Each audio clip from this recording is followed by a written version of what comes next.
muy claro. Eh, y ahora yo les voy a platicar un poco sobre qué es eso de la visa U. Muchas personas se preguntan, ¿será elegible? ¿A quién puede beneficiarse de este programa? Bueno, el programa de la visa U existe para aquellas personas que han sido víctimas de un crimen en este país. ¿Cómo qué crímenes? Bueno, primero que todo, el crimen tiene que haber tomado lugar dentro de los Estados Unidos, no en el país de origen. ¿Qué tipo de crímenes? Por ejemplo, puede ser si desafortunadamente alguien sufrió una violación, tal vez ha sido víctima de violencia doméstica, tal vez hubo un robo, un asalto, lo golpearon, fue asalto agravado. Entonces, estos son los tipos de crímenes que se incluyen en este tipo de ley. Ahora, ¿qué es lo que hay que hacer para ser elegible? El aplicante tiene que cooperar con las autoridades, tiene que cooperar con la policía, explicar qué fue lo que sucedió, y cuando hay una investigación, entonces también cooperar con el detective, que por lo general es un detective quien investiga qué fue lo que sucedió. Muchas personas dicen sí, pero lo que pasa es que la persona se voló, se escapó, no lo pudieron arrestar. Eso no importa, que la persona se haya escapado, muchas veces sucede de esa manera. Pero, no obstante, si la persona coopera con la policía y con la investigación, muchas veces van a ser elegibles para este beneficio. Ahora, si se puede aplicar directamente con solo haber sido víctima, no. Primero la persona va a tener que obtener una certificación firmada, bien sea de un juez, de la fiscalía o de tal vez el chief de policía, el jefe de policía. De una de estas agencias basta para que pueda firmar esa certificación. ¿Qué es esa certificación? Ese es un formulario que el Departamento de Inmigración emite, básicamente diciendo, sí, esta persona, de acuerdo con nuestros records, fue víctima de este crimen en esta fecha y ha cooperado con nuestras oficinas para la investigación. Algunas veces sucede que la oficina de la fiscalía o la oficina de la policía no firma la certificación. ¿En qué circunstancias se rehúsan a firmar? Bueno, primero que todo, esto es a la discreción de esa oficina, no están obligados a firmar. Pero debo de decirles que en todos los condados de New Jersey, por lo general hemos tenido cooperación. Por lo general no hemos enfrentado problemas que no quieran firmar o no quieran cooperar. Pero algunas veces se ha dado la ocasión donde una de estas oficinas se ha rehusado a firmar. Entonces, se ha rehusado a firmar, ¿por qué? Porque quizás la víctima retiró la demanda. Tal vez fue un caso de violencia doméstica que sí llegó a la corte, pero el momento que la persona, la víctima, compareció en la corte, eligió por retirar la demanda y no procedió. Entonces, en casos así, la persona algunas veces se encuentra con la mala suerte que no le van a firmar esa certificación. Y esa certificación es un prerequisito para poder proceder con la aplicación de la visa U con el Departamento de Inmigración. Ahora, ¿qué otras circunstancias podría crear a que la agencia no firme esa precertificación? Bueno, algunas veces sucede que la víctima tal vez no tenga suficiente información del crimen del cual fue víctima. ¿Qué circunstancias son estas? Quizás la persona quedó sin conocimiento, perdió conocimiento, lo llevaron a una ambulancia. Entonces, ¿qué hace el abogado en ese caso cuando la fiscalía o cuando la oficina de la policía no quiere firmar? Entonces el abogado tiene que ser creativo y decir, por supuesto que mi cliente no puede cooperar mucho porque no recuerda exactamente lo que pasó, más sin embargo no quiere decir que no fue víctima. No puede dar la descripción del asaltante porque el asaltante estaba vestido de negro, tenía su capucha, tenía toda su cara cubierta, pero pudo dar la información a lo más posible a la capacidad que esta persona pueda hacer. Entonces ahí es donde el abogado tiene que usar sus skills para poder convencer y poder obtener esa precertificación. Ok, vamos a asumir que ya tenemos esa precertificación. Siguiente paso, hacemos la aplicación, la I-360, con el Departamento de Migración. Se somete. Ahora, este tipo de casos, lastimosamente, está sujeto a un número límite por año. Entonces, Por lo general, un caso de este tipo se demora como 6 años aproximadamente para que la persona pueda ser elegible para un permiso de trabajo y siguiente, la residencia.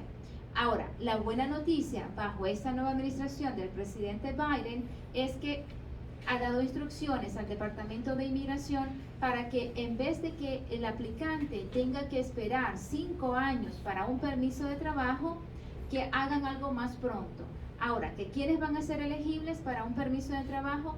Aquellas personas, aquellos aplicantes quienes hayan sometido un paquete bastante completo, una declaración de que fueron víctimas, explicando cómo les afectó psicológicamente, emocionalmente, y eso es muy importante porque muchas veces nos olvidamos de explicar, tal vez me golpeó, mira, acá está todo el daño que sufrí, pero ¿qué pasa con el sufrimiento psicológico, el sufrimiento emocional? Esa parte es muy importante, que cuando el aplicante converse con el abogado, y si el abogado es un abogado de experiencia, siempre el abogado va a preguntar, ¿cómo te sientes? Porque no sé si alguien ha tenido un accidente de un auto donde le han chocado por atrás y la persona queda nerviosa por un tiempo.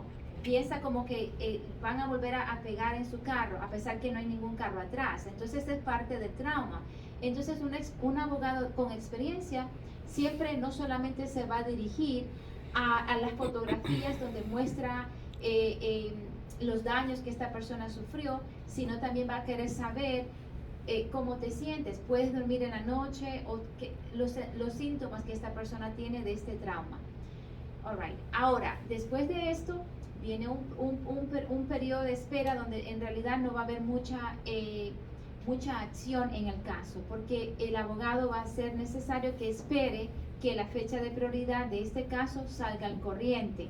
Y de nuevo, esa fecha de prioridad está basado en el número de visas disponible por año. Entonces, va a haber que esperar aproximadamente 5 años, 6 años para que esa persona pueda proceder al siguiente paso, que sería un ajuste de estatus.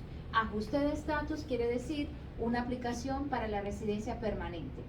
Ahora, ¿qué beneficios tiene este tipo de casos? ¿Por qué elegir este tipo de casos si es que alguien es elegible? Número 1, no importa si la víctima ingresó a los Estados Unidos sin visa, ingresó de manera irregular por la frontera, no importa. Este tipo de visa, este tipo de caso permite que la persona pueda llenar un formulario y le exenten de tener que salir de los Estados Unidos y poder tener su entrevista dentro de los Estados Unidos. Así es que eso es una gran ventaja. Número 2, vamos a asumir que la víctima fue el esposo. Entonces, si la esposa no tiene documentos y los hijos menores de edad tampoco tienen documentos, pueden hacer el caso juntos. Entonces, las 4 personas van a ser elegibles para esa residencia, habiendo sido víctima una sola persona. Y viceversa, si la víctima fue la esposa, entonces el esposo puede ser elegible también para poder beneficiarse de esa residencia, y los hijos menores de edad. Ahora, ¿qué sucede con los hijos menores de edad de este aplicante que se encuentran en su país de origen? El caso puede proceder, ese menor de edad va a poder tomar sus huellas digitales en su país de origen, todo el record va a ser procesado, todo el caso va a ser procesado desde acá, desde los Estados Unidos, y la persona, una vez que la fecha de prioridad salga al corriente, entonces este menor de edad puede entrar a este país como residente permanente también. Así que esa es una segunda ventaja muy importante en este tipo de caso de visa U. Ahora, que quienes tal vez les nieguen el caso una vez que hayan sometido a sus aplicaciones, son aquellas personas que hayan cometido crímenes graves, tal vez hayan cometido una falta bastante grave. Entonces, lamentablemente, a pesar que fue víctima de un crimen y a pesar que llena todos los otros requisitos, lastimosamente lo más seguro es que le nieguen el caso por la visa U. Interesantemente, si el aplicante principal no ha cometido ninguna falta, pero tal vez la esposa, quien es un derivado de esta aplicación, sí ha cometido un crimen grave, pues le pueden aprobar al aplicante principal y al beneficiario se lo podrían negar. Entonces puede haber una variación de esa manera. Así es que la visa U es un buen mecanismo, es un vehículo para las personas que han sido víctimas de un crimen. Muchas personas en nuestras comunidades han sido víctimas, pero por algún temor o algo no han puesto la denuncia, no han tomado acción proactiva para poder tomar este caso a la fiscalía o a la policía, que haya una investigación. Así es que no tienen que tener temor. Si usted fue la víctima, puede consultar con un abogado para, primero que todo, el abogado evaluar si es un tipo de crimen que está cubierto bajo esta ley, y si sí lo está, la decisión queda en sus manos si desea empezar ese caso o no. Esa es la visa U en 2 minutos. Okay. Ahora, el otro tema que les quiero conversar es sobre la ley de 10 años. Y digo la ley de 10 años porque así es como es conocida comúnmente en nuestras comunidades. En realidad se llama cancelación de deportación, cancellation or removal. Ahora, ¿qué es este beneficio de la ley de 10 años? Estoy segura que la mayoría de abogados de inmigración recibimos mínimo 5 o 10 personas por semana en nuestras oficinas diciendo: abogada, yo quiero hacer mi residencia por la ley de 10 años. ¿Okay? Voy a explicarle ahora, voy a intentar explicarle quiénes son los que se pueden beneficiar de esta ley, de este beneficio. Ahora, 4 cosas. Número 1, la persona tiene que demostrar que está viviendo en los Estados Unidos continuamente por 10 años o más. Ahora, continuamente es la palabra operativa o la palabra importante. Digo continuamente porque algunas veces algunos nacionales entran a los Estados Unidos, viven acá 8 años, luego por A o B regresan a su país de origen, luego regresan. Depende cuánto tiempo se queden fuera de los Estados Unidos, se podría considerar una interrupción de la continuidad de esos 10 años. ¿Ok? Número 1. Número 2, los 10 años, esos 10 años podrían ser interrumpidos cuando alguien ingresa a los Estados Unidos sin visa, irregularmente, por la frontera, y tiene contacto con ICE, con CBP en la frontera. Entonces, si la persona es puesta en proceso de deportación el momento que ingresa a los Estados Unidos, desafortunadamente el reloj de los 10 años para. A pesar que la persona ingresó, después lo dejaron pasar, le dieron un parole tal vez, un permiso para entrar, y ya tenga 15 años en los Estados Unidos, viviendo continuamente a 20 años en los Estados Unidos, lamentablemente ese reloj de los 10 años ya paró de contar y esta persona nunca va a acumular esos 10 años. Otra manera que se para de contar el reloj de los 10 años es cuando alguien ha cometido un crimen grave. Vamos a suponer, el aplicante llegó a los Estados Unidos y se ha comportado muy bien, pero lastimosamente al 6º año de estar en este país cometió un crimen grave. Si es un crimen grave, lastimosamente ese reloj va a parar de contar al 6º año cuando se cometió ese crimen. Es la regla número 1. Número 2, el aplicante tiene que mostrar que tiene un pariente inmediato. Bajo la ley de inmigración, los parientes inmediatos ciudadanos son los hijos que son ciudadanos menores de edad, o el papá o la mamá que sea residente o ciudadana, o el cónyuge residente o ciudadano. Para poder calificar para esto, tendría que ser uno de estos familiares. El abuelito, el primo ciudadano, el tío ciudadano no lo califica para este tipo de caso. Tiene que ser el cónyuge, hijos menores de edad, no más de 21 años. Para esto tiene que ser menor de 21 años para poder calificar. Y que este pariente inmediato va a sufrir un daño irreparable, un daño grave, serio, si al aplicante lo deporta. ¿Okay? Y número 4, que el aplicante tenga buen carácter moral.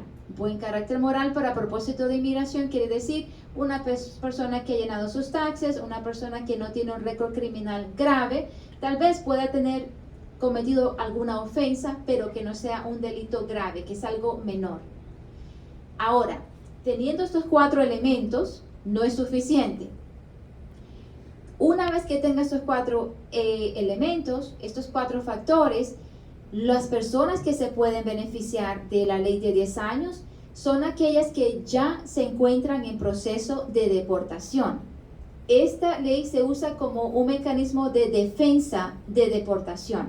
Por lo tanto, si la persona reúne estos 4 requisitos, pero no está en proceso de deportación, entonces no es elegible para poder beneficiarse de esta ley. Esta ley está guardada, está ahí en existencia, pero solamente para ser usada en defensa de deportación. Vamos a suponer alguien lo ponen en proceso de deportación porque cometió una falta, cometió un crimen grave. Tal vez cometió un acto de violencia doméstica, lo arrestaron, luego lo procesaron y luego lo refirieron a la Corte de Inmigración. Y si esta persona reúne los 4 requisitos que hemos hablado ahora, entonces va a poder beneficiarse y usar este mecanismo de la ley de 10 años, el cancellation or removal, la cancelación de deportación, para defenderse. Ahora, si tiene un caso favorable y el juez otorga, esta persona gana el caso, entonces se para el proceso de deportación y la persona recibe una residencia permanente, no condicional, sino una residencia permanente. Es así como funciona, ¿ok? Pero hay que informar a nuestra comunidad. Hay muchas personas que piensan que solamente reuniendo los 4 requisitos ya son elegibles para hacer la ley de 10 años. Y no es así. Este es un mecanismo en defensa de deportación, que la persona ya tiene que estar en un proceso de deportación en la Corte de Inmigración. Y algo importante que me gustaría añadir es, como mi compañera estaba conversando, cómo llega la persona a un proceso de deportación. Bueno, primero que todo, aquellas personas que son residentes permanentes, no importa que sean residentes permanentes por 20, 30 años, también podrían ser puestos en proceso de deportación. No es una garantía que la persona es residente, por ser residente 30 años, nunca sea puesta en proceso de deportación. Es posible que pueda pasar. ¿Cuándo? Cuando el residente permanente comete un crimen grave. Si alguien golpea a alguien con un bate, eso se considera un crimen grave, aggravated assault, por ejemplo. Esa sería una razón por qué un residente permanente podría ser puesto en proceso de deportación. Si el residente permanente está envuelto en la venta, compra de drogas, tráfico de drogas o asalto agravado a un menor de edad, cuente con que va a ser puesto en proceso de deportación, lo cual quiere decir que es muy importante a aquellos residentes permanentes que todavía no han hecho un movimiento a hacerse ciudadanos, que lo hagan.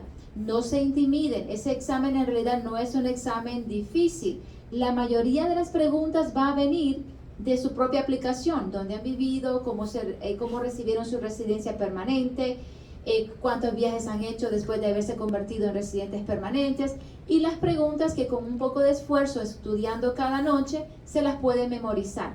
No se intimiden, por favor, no se intimiden de ese examen, que ese examen, si usted se esfuerza, lo puede pasar. Así es que ese es el mensaje que yo les tengo a aquellos residentes permanentes que por A o B, por desconocer en realidad lo que es este examen, piensan que es como una imposibilidad, y en realidad no lo es. Con la preparación estoy segura que lo pueden lograr. Y ahora creo que vamos a abrir a preguntas, si alguien tiene alguna pregunta. Perdóneme, además es importante, y la doctora lo ha mencionado, en lo que se refiere a la cancelación de la deportación o la famosa ley de los 10 años. Vamos a ser honestos, este beneficio que se utiliza y debe utilizarse única y exclusivamente cuando una persona está puesta en proceso de deportación, está siendo mal interpretado. Mucha gente, muchas familias lamentablemente caen en procesos de deportación por querer buscar un permiso de trabajo. Un permiso de trabajo que les permita obviamente pagar sus impuestos y poder obtener licencias de conducir y eventualmente poder viajar libremente. Pero lo hacen sin saber que el obtener este permiso de trabajo los puede poner frente a un juez de inmigración, porque llegan a este punto con el conocimiento o con la información sobre, básica y muy equivocada, de que el permiso de trabajo es un beneficio único y es un beneficio que puede obtenerlo cualquiera. Por favor, tengan cuidado con esto. Mucha gente no lo sabe, mucha gente inocentemente se entrega a inmigración buscando un permiso de trabajo, termina en un proceso de deportación, probablemente teniendo hijos nacidos aquí, pero si no cumplen los criterios que explicó la doctora para poder ser elegibles para el perdón en deportación, pueden y van a ser deportados. Por favor, es muy importante enfatizar esto. Bien.